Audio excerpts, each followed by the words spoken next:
Welcome back in. We know many of you love college football, but what does it have to do with your money? Well, like winning football, there are things you can do to cross the goal line for a successful bottom line, if you will. Joining us to explain is financial expert Corey Reamer with the Welsh Group, who also played for Alabama under Nick Saban. Great to have you with us. Hey, Greg. Glad to be here this morning. All right, for those who don't know, he played, well, you started at safety, then got moved to linebacker, but tackling obviously is a key to playing defense. What about finances? Yeah, finances. We'll start with the guys up front. Okay. Line of scrimmage is, a lot of coaching cliches going to happen this morning. You win ball games or lose ball games at the line of scrimmage, and there's no difference. You can equate that in finances as the basics. Do the fundamentals. Building a budget is a massive part of anybody's financial plan, making sure that you're living within your means. What's your income look like? Can you afford to spend these things? Also, establishing a savings emergency fund for those rainy days. That's something that everybody should be doing. And then also tackling your debt. If you've got, credit card debt, whatever it is, trying to figure out what the best plan of action to pay those off. These are all fundamentals that you need to address first. Just like in football, you win and lose games up front with your offensive line and defensive line. All right, what would be the next strategy then? Yeah, defense wins championships. Oh, yeah. I'm a defensive guy. Yeah, you are. We always get none of the credit, but you got to have us if you want to win football games. This is more about protecting your assets. This is your insurance, your property and casualty insurance to protect your things from unexpected events, water damage, any type of storm damage. But the biggest thing that we're seeing today is more about making sure you've got the right liability coverage. That's your umbrella policies. That's protecting everything that you have in case something does happen, an accident, unforeseen things.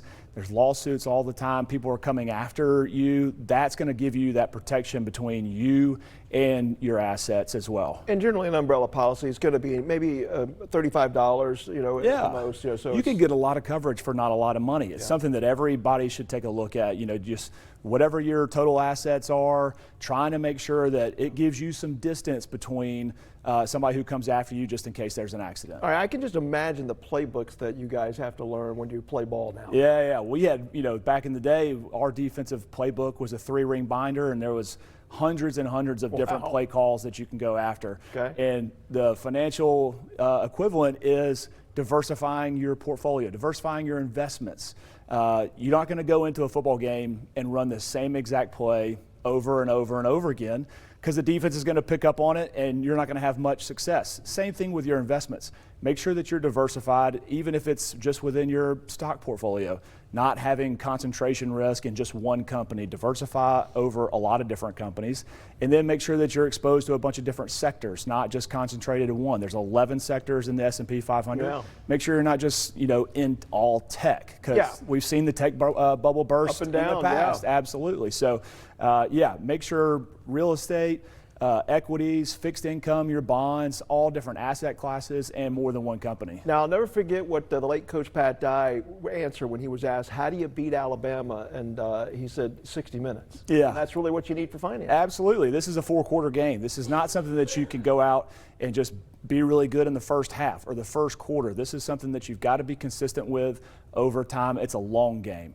You got to start early. You got to play well. Coach Saban used to say, start fast, but you got to finish strong. Those teams that come out early, they got that cheap early speed. They score a couple of touchdowns, and then all of a sudden you just wear them out over 4 quarters. You can catch back up to them. Same with your finances, saving for education, planning for retirement. All these things are not going to be something that you accomplish within a year, 2 years, 5 years. This is the long game, and you've got to stick with it. Consistency and performance is something that we always used to say from Coach Saban as well. Same with your finances. So timing the market, that's not a good strategy. No, it's definitely not. Timing the market is a loser's game. It's always hard. You got to invest, buy companies that you believe in that are good for the long term, and then just ride all the ups and downs. This is not something that you're not going to get out. If you try to get out and time it, usually most of us are going to be wrong. Corey Reamer, financial expert with the Welsh Group. I love that, relating X's and O's to your finances. Thank you. Absolutely. All right, we'll be right back.